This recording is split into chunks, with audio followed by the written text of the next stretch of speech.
శాశ్వతమైన ప్రేమతో మనల్ని ప్రేమిస్తున్నారు యేసు ప్రభువారు. మన కొరకు ఆయన సిలువ మీద ప్రాణం పెట్టారు. ఆయన నమ్మిన వారందరికీ ఉచితంగా రక్షణ ఇస్తున్నారు.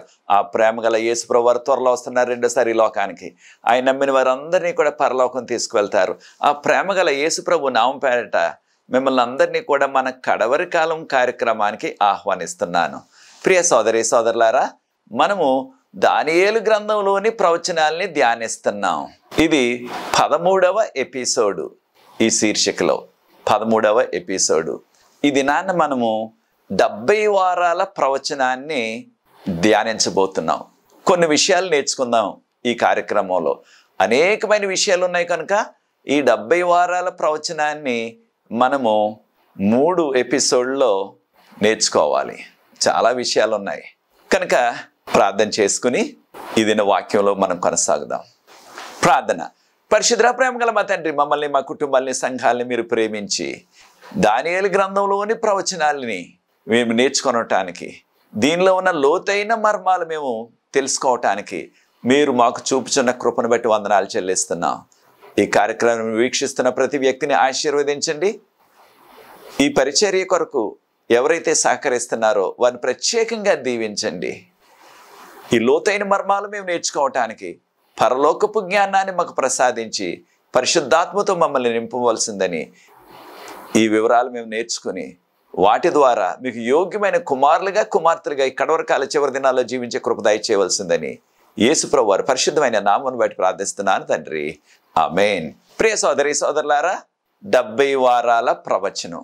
ఈ 70 వారాల ప్రవచనము మనకి దానియేలు గ్రంథం 9వ అధ్యాయం 24 నుంచి 27 వరకు ఉన్న వాక్య భాగం. మీకు అందరికీ కూడా తెలిసిన రీతిగా నేను చారిత్రక కోణంలో వీటిని వివరిస్తున్నాను. కారణం, తక్కిన రకరకాల వివరణల కంటే చారిత్రక కోణంలో చెప్పే వివరణ బైబిల్ గ్రంథాన్ని ఎంతో చక్కగా విపులంగా వివరిస్తుంది. చారిత్రక కోణం బైబిల్కు చాలా దగ్గరగా ఉన్న కోణం. తక్కిన రకరకాల వివరణలు ఉన్నాయి, వాటిని రకరకాల కోణంలు అంటున్నాం. అవి బైబిల్కు చాలా దూరంగా ఉన్నవి, బైబిల్ బోధలకు. కనుక నేను చారిత్రక కోణాన్ని ఎంచుకున్నాను. చారిత్రక కోణంలోనే మీకు వివరిస్తున్నాను. కారణం, ఆదిమ సంఘం నుంచి కూడా ఈ యొక్క చారిత్రక కోణమే కొనసాగింది. దానియేలు గ్రంథంలో, ప్రకటన గ్రంథంలో ఉన్న రకరకాల వివరణలు అవి 500 సంవత్సరాల క్రిందట మాత్రమే ప్రారంభమయ్యాయి.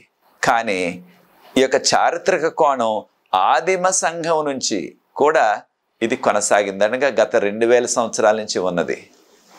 దానియేలు గారు 9వ అధ్యాయంలో ఆయన గోనిపట్ట కట్టుకుని ఆయన మీద బూడిద వేసుకుని ఉపవాస ప్రార్థన చేశారు.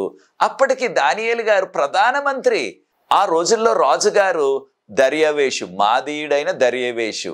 ఈ సంఘటనలు క్రీస్తు పూర్వం 539వ సంవత్సరంలో జరిగాయి. దేని కొరకు దానియేలు గారు ప్రధానమంత్రి అయ్యుండి కూడా గోనిపట్ట కట్టుకుని ఆయన యొక్క శరీరం మీద బూడిద వేసుకుని, ధూళి వేసుకుని ఉపవాసం చేయవలసినంత ప్రమాదం ఏం ముంచుకొచ్చింది ఆయనకి అని గమనించినట్లయితే, దానియేలు గ్రంథం 8వ అధ్యాయం 27వ వచనంలో దానియేలు గారు అంటున్నారు, నేను మూర్ఛిల్లిపోయాను, చాలా అనారోగ్యం వచ్చేసింది నాకు, నేను చాలా బెంగ పెట్టేసుకున్నాను అనేక దినాలు అన్నారు. దేనివల్ల ఆయనకి అనారోగ్యం వచ్చింది, దేనివల్ల బెంగ పెట్టేసుకున్నారు, దేనివల్ల ఆయన మూర్ఛిల్లిపోయారు అనగా, దానియేలు గ్రంథంలో ఆయనకు వచ్చిన ఆ యొక్క దర్శనం. ప్రాముఖ్యంగా దానియేలు గ్రంథం 8వ అధ్యాయం 14వ వచనంలో ఒక మాట వినబడ్డది దర్శనంలో. అదేమిటనగా 2300 దినముల మట్టుకే అని మాట వినబడ్డది. 2300 దినాలు అనగా అవి వట్టి రోజులే అనుకుంటున్నాం మనం. కానీ యూదులకు వివరణ ఖచ్చితంగా తెలియను. ఏంటి ఆ వివరణ? ఒక దినం అంటే ఒక సంవత్సరంగా అర్థం చేసుకోవాలి, ప్రాముఖ్యంగా ఇటువంటి ప్రవచనాలలో. కనుక దానియేలు గారికి వెంటనే వచ్చిన అనుమానం ఏమిటంటే, దానియేలు గారు ఎక్కడున్నారు? అప్పటికి బబులోను దేశంలో ఉన్నారు. ఆయనది యూదా దేశం, యెరూషలేము నగరం.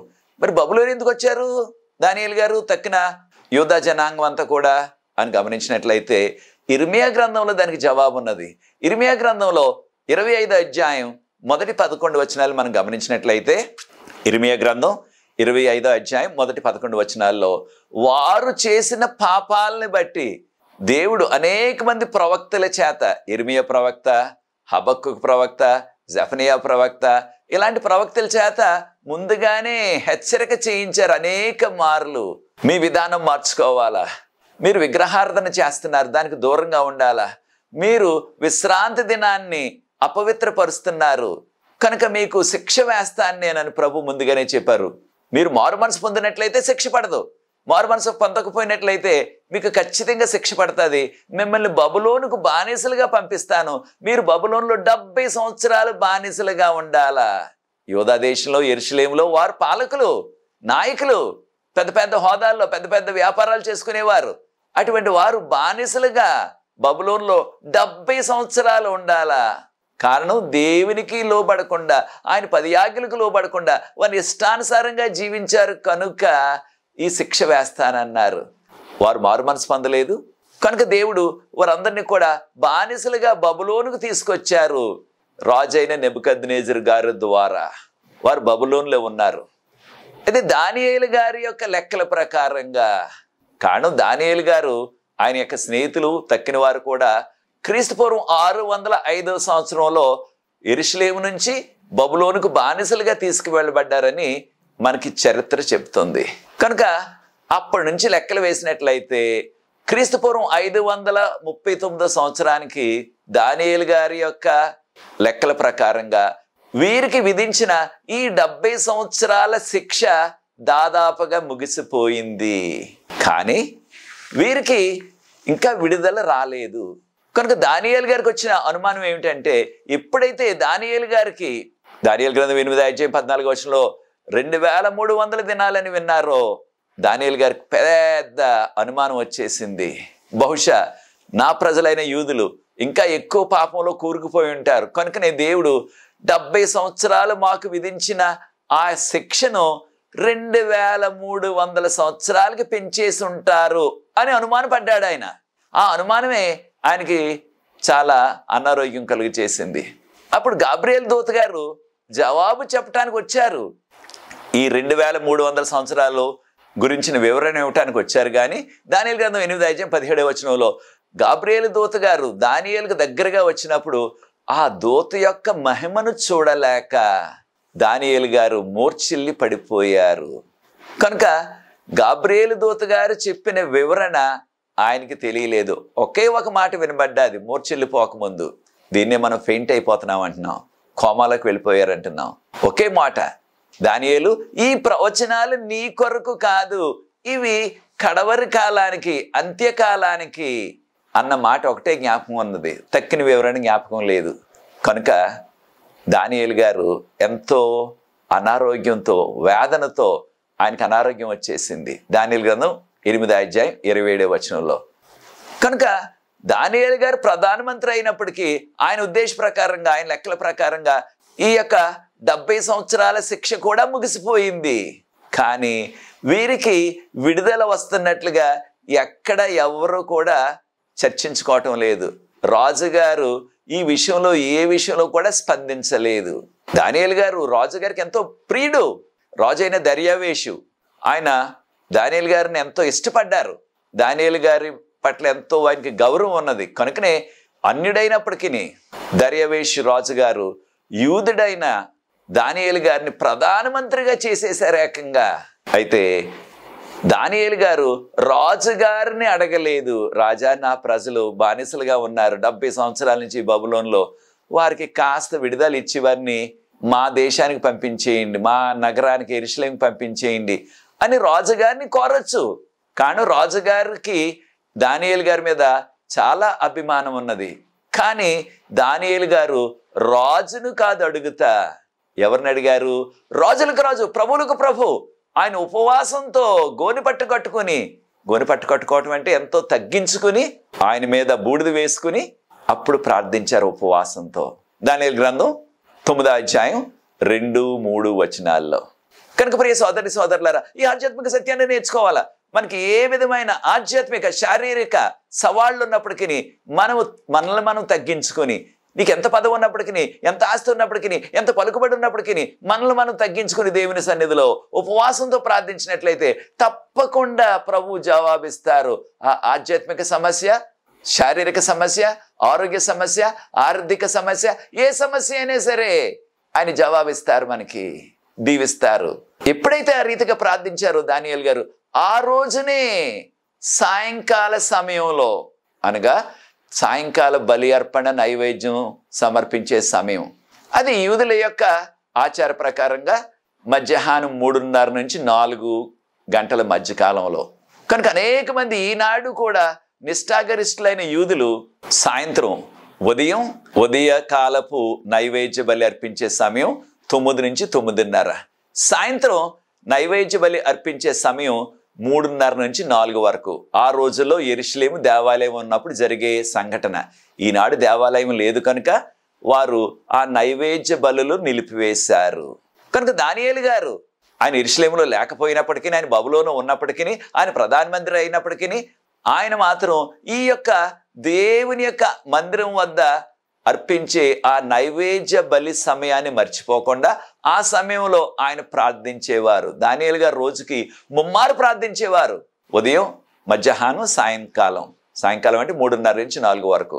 కనుక ఆ సమయంలో ఆయన ఉపవాసంతో ప్రార్థిస్తున్నప్పుడు గాబ్రియేలు దూత గారు వచ్చి దానియేలు గ్రంథం 9:20 నుంచి గమనించినట్లయితే మనం, నేను ఇంకా దేవునితో మాట్లాడుచుండగా, అనగా ప్రార్థించడం అంటే దేవునితో మాట్లాడటం, ఆ విధంగా మాట్లాడుచుండగా గాబ్రియేలు దూత చాలా స్పీడ్గా వచ్చి నన్ను తాకారు, నన్ను ముట్టుకున్నారు.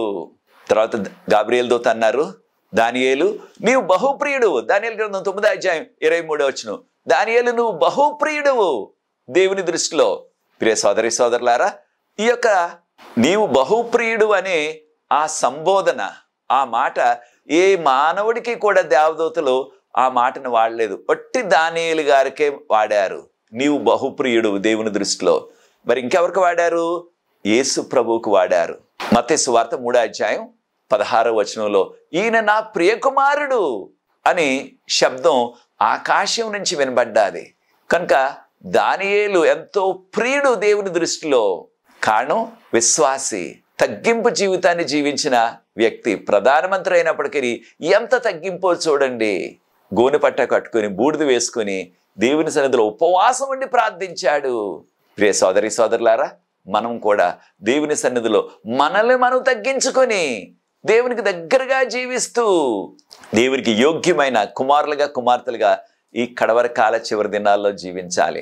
అప్పుడు గాబ్రియేలు దూత గారు అన్నారు, దానియేలు గ్రంథం 9:23 నీకు ఆ దర్శనాన్ని వివరించడానికి, ఆ దర్శనానికి సంబంధించిన జ్ఞానాన్ని ఇవ్వటానికి నేను వచ్చాను అన్నారు. హిబ్రూ భాషలో మారే అనే మాట వాడారు. ఆ మారే అనే మాట దానియేలు గ్రంథం 8:16-17 కూడా గాబ్రియేలు దూత గారు వాడారు. ఇక్కడ కూడా దానియేలు గ్రంథం 9:22-23 కూడా మారే అనే మాట వాడారు. హిబ్రూ పదం మారే అంటే నీకు ఆ దర్శనంలో అర్థం కాని విషయాలు నేను చెప్పటానికి వచ్చాను. నీకు దర్శనంలో ఏ విషయాలైతే అర్థం కాలేదో ఆ విషయాల్ని వివరించడానికి వచ్చాను అన్నారు. ఏ దర్శనం? 8వ అధ్యాయంలో వచ్చిన ఆ దర్శనం తర్వాత దానియేలు గారికి మరి ఇక ఏ దర్శనం కూడా రాలేదు. కనుక నీకు దర్శనంలో అర్థం కాని విషయాలు చెప్పడానికి వచ్చానన్నారు. ప్రాముఖ్యంగా 8వ అధ్యాయంలో ఆయనకు అర్థం కాని విషయం ఏమిటంటే, దానియేలు గ్రంథం 8:14 2300 దినాలు, అది ఆయనకు అర్థం కాలేదు. దాని కొరకు ఆయన బెంగ పెట్టేసుకున్నాడు. ఒకవేళ దేవుడు నా ప్రజలకు ఆ శిక్షను 70 సంవత్సరాల నుంచి 2300 సంవత్సరాలు పెంచేశారేమో అనే అనుమానం. కనుక ప్రియ సోదరి సోదరులారా, ఇప్పుడు దానియేలు గ్రంథంలో 9వ అధ్యాయంలో ఆ వివరణ చెప్పటానికి వచ్చారు గాబ్రియేలు దూత గారు. మరొక విషయాన్ని మనం గుర్తించాలా. గాబ్రియేలు దూత గారు ఆ వివరణ ప్రారంభించి దానియేలు గ్రంథం 9:24 మనం గమనించినట్లయితే, దీనిలో మూల భాష అయిన హీబ్రూలో కానీ ఇంగ్లీష్లో కానీ చదివినట్లయితే, దానియేలు నీకు, నీ ప్రజలకి, నీ పరిశుద్ధ పట్టణానికి 70 వారాలు కత్తిరించబడ్డాయి అని ఉన్నది. 70 వారాలు నీకు, నీ ప్రజలకు, నీ పరిశుద్ధ పట్టణానికి. దానియేలు ప్రజలు ఎవరు? యూదులు. దానియేలు యొక్క పరిశుద్ధ పట్టణం ఏది? యెరూషలేము నగరం. కనుక ఈ 70 వారాలు కూడా వారి కొరకు ప్రత్యేకించబడి కత్తిరించబడ్డాయి. కత్తిరించబడటం అంటే ఇక్కడ దానియేలు గ్రంథం 9:24 వాడిన ఆ హిబ్రూ పదం ఏమిటంటే చటాక్ అన్నారు. చటాక్ అంటే కత్తిరించుట. దేని నుంచి కత్తిరించాలా? ఏదైనా ఒక పెద్ద ముక్క ఉన్నట్లయితే దానిలో నుంచి ఒక చిన్న ముక్కని కత్తిరించవచ్చు మనం. ఒకవేళ అది ఒక వస్త్రం అయినా, ఒక పేపర్ అయినా, ఒక తాడైనా పెద్దది ఉన్నట్లయితే దాన్ని ఒక చిన్న ముక్క దానిలోంచి కత్తిరించవచ్చు.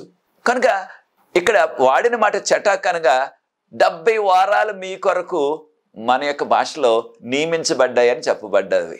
అది కూడా దానియేలు గ్రంథం 9వ అధ్యాయం మన భాష తర్జుమా వచ్చేటప్పటికి ఈ 70 వారాల ప్రస్తావన 25వ వచనంలోకి వెళ్ళిపోయింది.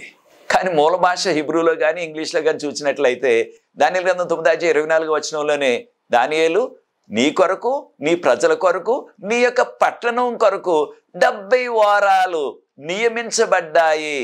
ఇంగ్లీష్లో డిటర్మైండ్ అని ఉంది, కానీ ఇంగ్లీష్ తర్జుమా కూడా బలహీనంగానే ఉంది. హిబ్రూ భాషలో చెప్పబడిన విషయం వాస్తవంగా మనం తర్జుమా చేసినట్లయితే దానియేలు నీ కొరకు, నీ ప్రజల కొరకు, నీ పట్టణం కొరకు 70 వారాలు కత్తిరించబడ్డాయి, 70 వారాలు కోయబడ్డాయి. దేని నుంచి? ఆ పెద్ద ముక్క ఒకటి ఉండాలా, ప్రవచనం ముక్క. ఆ పెద్దదేమిటి? 2300.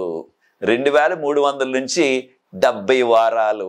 హిబ్రూ పదం సబువా అన్నారు. సబువా అంటే 7 దినాల కల వారం. సబువా అంటే 7 దినాల కల వారం. వారాన్ని 7 దినాలు. మన భాషలో కూడా వారం అంటే 7 దినాలే. 70 వారాలంటే 70 × 7 490. 70 × 7 మనం గుణించినట్లయితే 490 వస్తుంది. 490 దినాలు నీ కొరకు, నీ ప్రజల కొరకు, నీ పట్టణం కొరకు. కనుక ఒక ఆధ్యాత్మిక సత్యాన్ని కూడా నేర్చుకోవాలి. ఇది యూదులకు మాత్రమే ఈ 70 వారాలు. దీనిలో ఒక్క ముక్క కూడా, ఒక్కటి కూడా మనము తీసుకోవటానికి అవకాశం లేదు, అర్హత లేదు మనకి. కారణం మనం యూదులం కాదు. ఇది యూదుల కొరకు, యెరూషలేము పట్టణం కొరకు. దేని కొరకు? దీని గురించి నేను నొక్కి ఒక్కానిస్తున్నానంటే చాలామంది ఈ 70 వారాల్లో ఆఖరి వారాన్ని తీసుకువెళ్ళి రెండవ రాకడకు ముందు జరుగుతుంది ఆ వారం. వారం అంటే 7 దినాలు, ఒక దినం అంటే ఒక సంవత్సరం అన్నట్టుగా వారు బోధిస్తున్నారు. అది సరికాదు. ఇది మనకు కాదు, అన్యులకు కాదు, కడవరి కాలానికి కాదు. ఇది దానియేలు ప్రజలైన యూదులకు, యెరూషలేముకు సంబంధించినది. యెరూషలేముని కట్టడానికి, ఆ యొక్క మెస్సయ్య ఈ లోకంలో ప్రత్యక్షం అవటానికి, ఆయన మన కొరకు బలియాగం అయిపోవటానికి నియమించిన కాలం ఇది. కనుక ప్రియ సోదరి సోదరులారా, మనం ఈ విషయాలు గమనించాలా. మరొక విషయాన్ని కూడా మనం గమనిస్తున్నాం.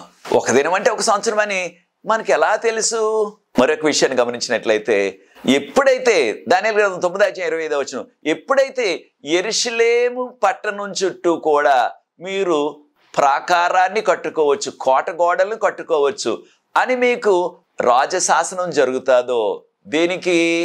యెరూషలేము నగరం చుట్టూ కూడా కోట గోడ కట్టుకోవచ్చు అనే అనుమతి మీకు వస్తుందో రాజుగారి దగ్గర నుంచి, అప్పుడు ప్రారంభం అవుతుంది. ఏమిటి? ఈ 70 వారాల ప్రవచనం. ఈ 70 వారాల ప్రవచనం దేనిలోంచి కోసారు, దేనిలోంచి కత్తిరించారంటే 2300 సంవత్సరాల నుంచి.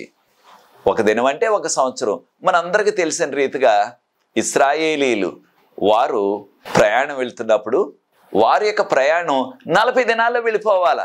కానీ వారి అవిధేయతను బట్టి 40 దినాల్ని 40 సంవత్సరాలుగా మార్చేశారు ప్రభువారు. సంఖ్యాకాండం 14:34 కనుక ఒక దినం అంటే ప్రవచనాల్లో ఒక సంవత్సరంగా మనం అర్థం చేసుకోవాలి. 70 వారాలంటే 70 × 7 490 దినాలు. 490 దినాలంటే 490 సంవత్సరాలు. ఈ 490 సంవత్సరాల్లో ఇది ఎప్పుడు ప్రారంభం అవుతుంది అంటే, వారికి ఎప్పుడైతే యెరూషలేము చుట్టూ కూడా కోట గోడలు కట్టుకోవచ్చని రాజుగారు అనుమతిస్తారో ఆ సమయం నుంచి ప్రారంభం ఇది. కనుక 2300 దానియేలు గ్రంథం 8:14 చెప్పబడిన 2300 సంవత్సరాలు. దినాలంటే ఒక దినం అంటే ఒక సంవత్సరం. 2300 సంవత్సరాలు. దాని యొక్క ప్రారంభం ఎప్పుడు? యెరూషలేము చుట్టూ కూడా గోడలు మీరు నిర్మించుకొనవచ్చును అని రాజుగారు వారికి అనుమతి ఇచ్చినప్పుడు. మనకి చరిత్రలో ఎంతో విపులంగా ఉన్నది వివరాలు. ఒక రాజుగారు, ఆయన పేరు ఇంగ్లీష్లో ఆర్టేజర్క్సిస్ అంటారు.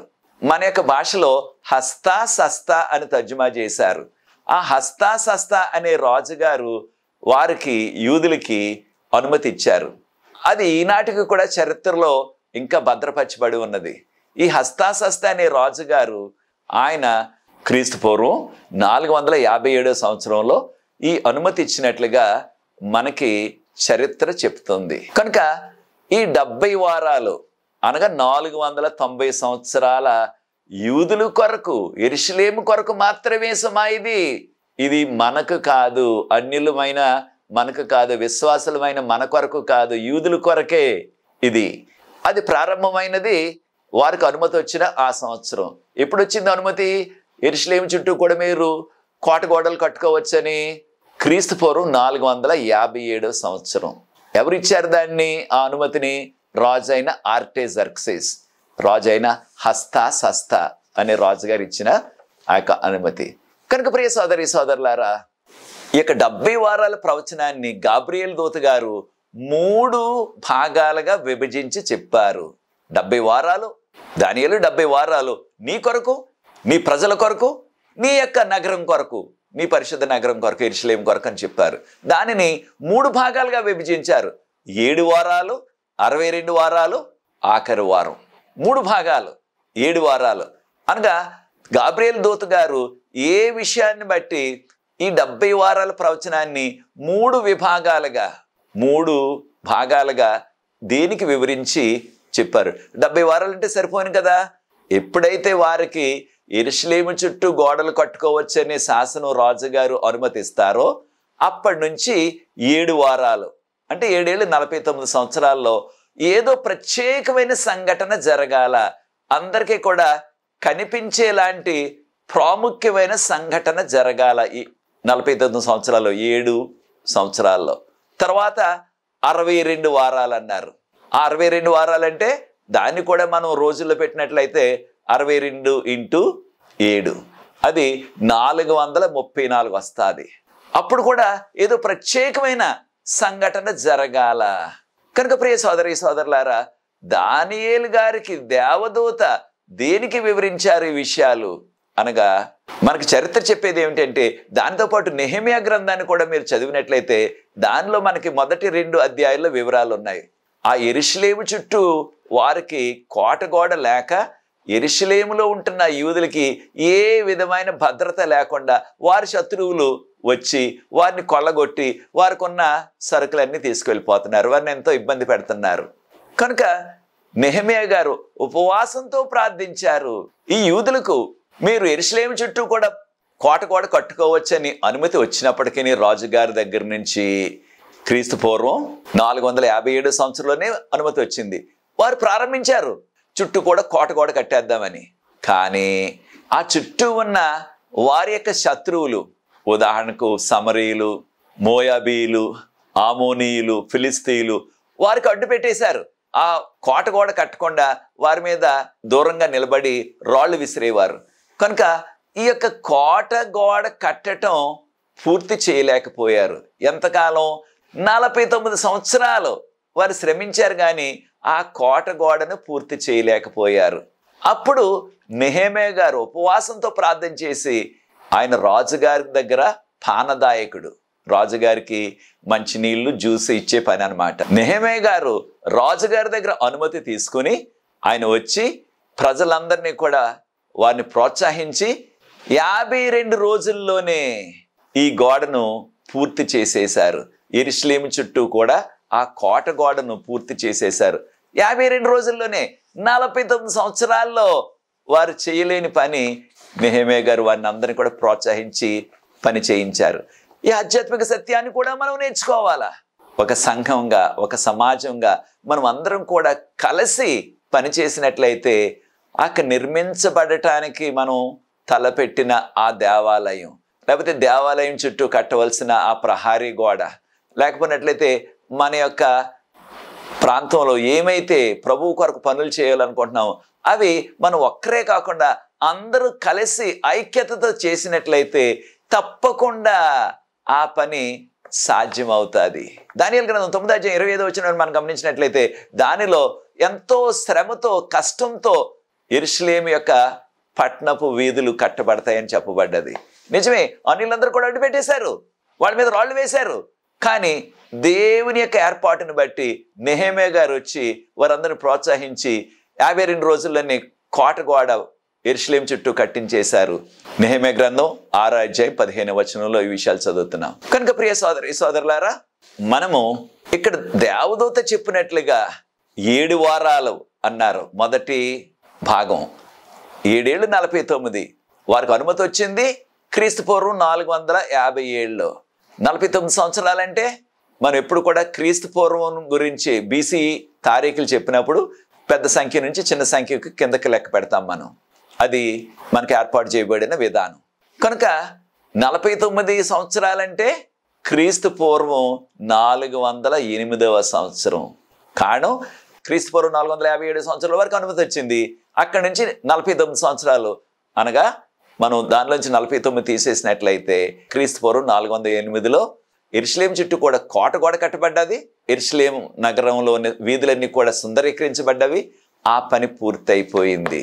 గాబ్రియెల్ దూత చెప్పారు 7 వారాలు అనగా 49 రోజులు. 49 రోజులు అంటే 49 సంవత్సరాల్లో ఈ పని పూర్తయింది.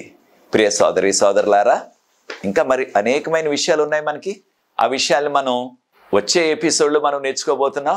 ప్రాముఖ్యంగా 7 వారాలు అయిపోయిన తర్వాత 62 వారాలు జరగాల.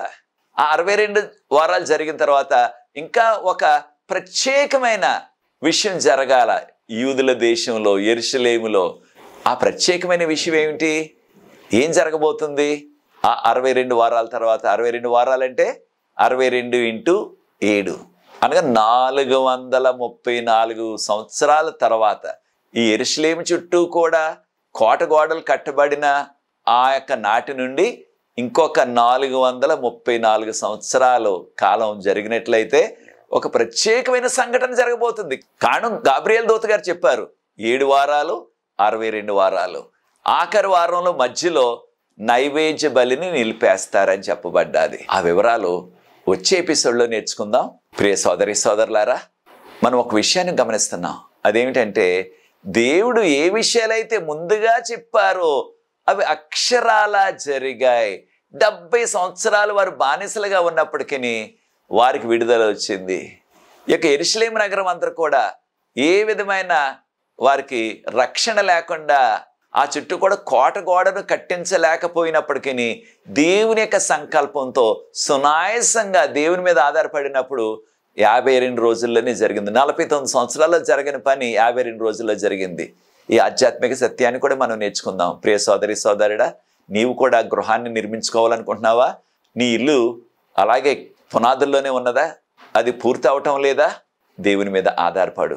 అదే రీతిగా నీ కుటుంబంలో ఏమైతే కార్యాలు జరగకుండా అలాగే నిలిచిపోయాయో మనం కూడా దానియేలు గారి వలె ఉపవాసంతో తగ్గించుకొని దేవుని సన్నిధిలో విజ్ఞాపన చేసినట్లయితే నీ కుటుంబంలో ఏ కార్యం అయితే ముందుకు వెళ్ళటం లేదో, నీవు చేస్తున్న పనిలో, నీ ఉద్యోగంలో ఏ పని అయితే ముందుకు వెళ్ళటం లేదో, ఏదైతే అలాగే నిలిచిపోయినదో దాన్ని ప్రభు మరలా వేగంగా ముగిస్తారు, నిన్ను దీవిస్తారు.